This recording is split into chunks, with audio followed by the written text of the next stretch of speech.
पाण्डुरङ्गं शूलास्तं कृपानिधिं भक्तानां सर्वरोगहरं लभेत् दत्तात्रेयं प्रणमाम्यहं दत्तात्रेयं प्रणमाम्यहं दत्तात्रेयं महाविष्णु दत्तात्रेयं महेश्वरात्रेयं नमो नमः।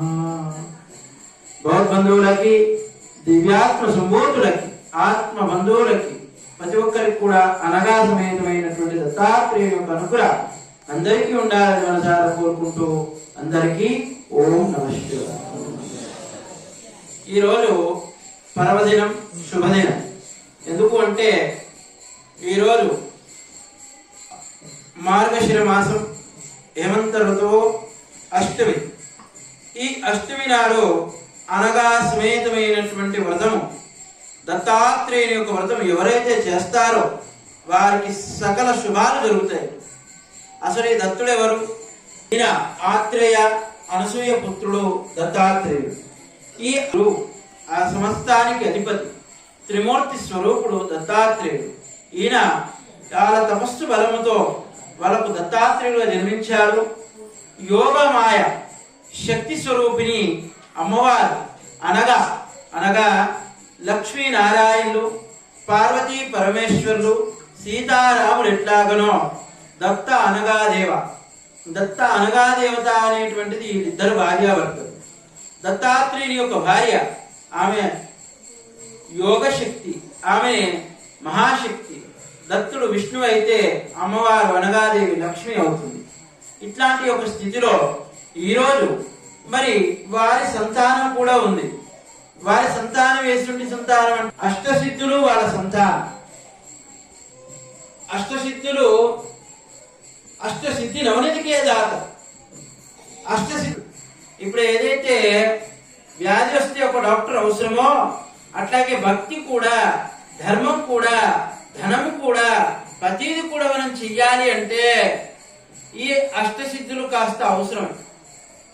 లగ్మ మహిమ గరిమ ప్రాప్తి ప్రాకామ్య ఈశత్వ ఈ యొక్క శక్తుల ద్వారా వీళ్ళు అష్టసిద్ధులు వాళ్ళ కుమారులు। అందుకే ఈరోజు ఎవరైతే వారిని పూజిస్తారో వారి కుటుంబాన్ని పూజిస్తారో సకల వేళలో సకల కాలాలలో సర్వ అవస్థలలో ఎప్పటికీ కూడా ఆ దత్తాత్రేయుని యొక్క అనుగ్రహం పొందగలుగుతారు। అందుకే దత్తాత్రేయుడు అనగాదేవి వ్యక్తి సంతానమే అష్టసిద్ధులు। ఇది మొదటి అధ్యాయం సంపూర్ణం। దత్త భగవానికి రాక్షసుడు ఉండేవాడు।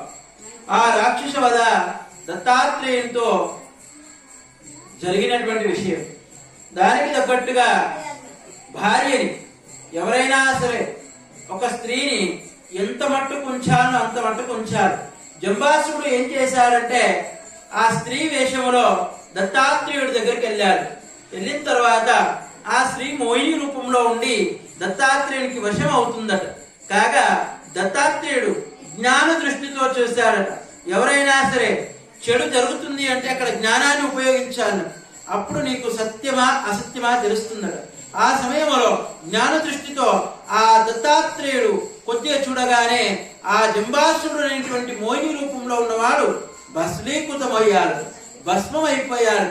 అందుకే ధనముంటే కూడా కళ్ళు నెత్తి మీద చెప్తారు।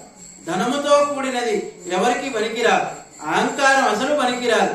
అందుకే ముక్తికాంత మహాలక్ష్మి ఎక్కువ ఎంత ఉంచాలో అంత ఉంచాలి।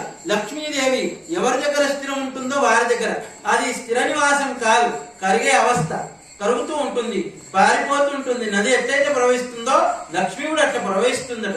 అందరికంటే అన్నిట్లో కంటే జ్ఞానము తెలివి బుద్ధి గుణము ఎవరి దగ్గర ఉంటుందో వారికి భక్తి తొందరగా అభ్యాసం అవుతుందట। ధనమున్న వారికి ఆ అహంకారంతో కూడిన వారికి అంధకారంలో ఉన్న వారికి భక్తి తొందరగా కుదుట పదరట। ఆ కుదుట పడకుండా మనిషిని పతనానికి దారితీస్తుంది। అదే విధంగా జ్ఞాన దృష్టి